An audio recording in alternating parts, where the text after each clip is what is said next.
Que disent les Français que j'ai rencontrés? Que M. Emmanuel Macron doit maintenant partir. Qu'il doit partir en auto, en moto, à cheval, en trottinette, en hélicoptère, mais qu'il doit partir. Qu'il doit partir avant de rendre notre pays fou. Fou de rage, complètement fou. Qu'il doit partir pour ramener la paix sociale, la concorde nationale.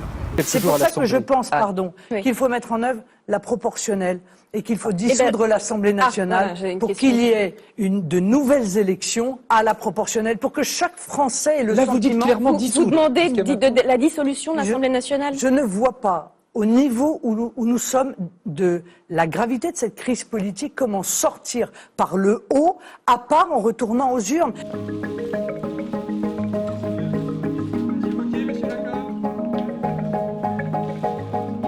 Il faut rendre la parole aux Français.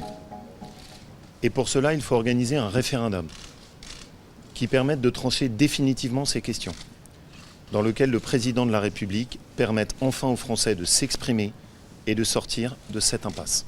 Si le dialogue n'existe pas, si ce soir, le Premier ministre ferme la porte à toute évolution réelle, alors effectivement, nous passerons par la motion de censure parce que ce sera la seule façon d'exprimer une volonté qui est aujourd'hui une volonté populaire très largement partagée. Ce que les Français ne comprennent pas, c'est qu'à eux, on demande des efforts supplémentaires, tandis que les plus riches s'en voient exonérés. Cette situation-là est proprement insupportable. Je suis venue porter, bien sûr, la parole des Parisiennes et des Parisiens qui ont été choqués, qui ont été extrêmement inquiets de voir leur ville dans cet état. C'est vrai que nous n'avions pas connu cela depuis très longtemps, vraisemblablement depuis mai 68.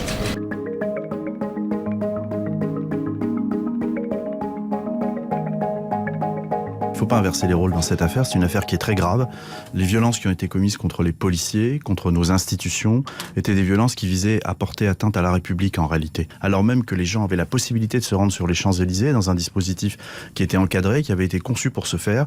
La plupart n'ont pas souhaité y rentrer, se sont agrégés et massivement ont attaqué les barrages des forces de l'ordre qui protégeaient les Champs-Élysées, qui protégeaient la manifestation. Et on a assisté à des scènes terribles. Vraiment, le but c'était de s'en prendre à la République. C'est complètement inédit. Au-delà de la réponse policière sur le moment, il doit aussi y avoir une fermeté dans la réponse judiciaire. Beaucoup des personnes qui ont été interpellées, je l'espère, vont pouvoir être jugées en comparution immédiate. Ce que j'ai entendu cette semaine de la part de François Hollande, de Laurent Wauquiez, de Marine Le Pen, de Jean-Luc Mélenchon, de François Ruffin est tout simplement effarant. Ils essayent tous de récupérer par la rue le pouvoir qu'ils ont perdu il y a 18 mois dans les urnes. C'est irresponsable.